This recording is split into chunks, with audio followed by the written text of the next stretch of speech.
Murka Allah nyata. Banyak orang suka berbicara tentang kasih Allah, tetapi bagaimana dengan murka Allah? Roma 1 ayat 18 berkata, murka Allah nyata dari surga atas segala kefasikan dan kelaliman manusia. Tetapi tunggu, murka Allah itu nyata? Bukankah Allah itu penuh kasih? Ya, saudara pasti akan berkata seperti itu. Iya, Allah memang kasih, tetapi justru karena dia kasih, dia juga harus murka terhadap dosa. Tidak mungkin Allah yang suci itu berdiam diri saja ketika melihat kejahatan atau dosa. Nah, bagaimana murka Allah ini nyata? Yang pertama, murka Allah terlihat dalam konsekuensi dosa. Dosa tidak pernah tanpa akibat. Dosa selalu merusak. Roma 6 ayat 23 berkata apa? Upah dosa adalah maut. Itu bukan cuma tentang kematian fisik, tetapi juga kehancuran hidup, penderitaan, dan akhirnya pemisahan dari Allah. Itu yang pertama. Kemudian yang kedua, murka Allah dinyatakan dalam sejarah.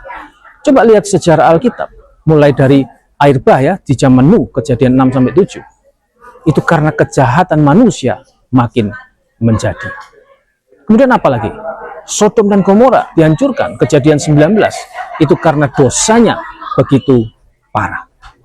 Lalu Israel yang dihukum dan dibuang. Itu karena apa? Karena mereka terus memberontak melawan Allah. Itu yang kedua. Kemudian yang ketiga, murka Allah terlihat dalam salib Kristus. Nah, ini yang paling serius ya. Yesus harus mati di atas kayu salib itu karena dosa kita. Salib bukan cuma tanda kasih, tapi juga tanda betapa seriusnya murka Allah terhadap dosa. Yesus menanggung murka itu supaya kita tidak perlu mengalaminya. Yesaya 53 ayat 5. Itu yang ketiga. Kemudian yang keempat, murka Allah akan nyata di penghakiman terakhir. Alkitab dengan jelas berkata bahwa suatu hari semua manusia itu akan dihakimi. Wahyu 20 ayat 11-15. Bagi yang menolak Kristus, murka Allah akan nyata dalam hukuman kekal.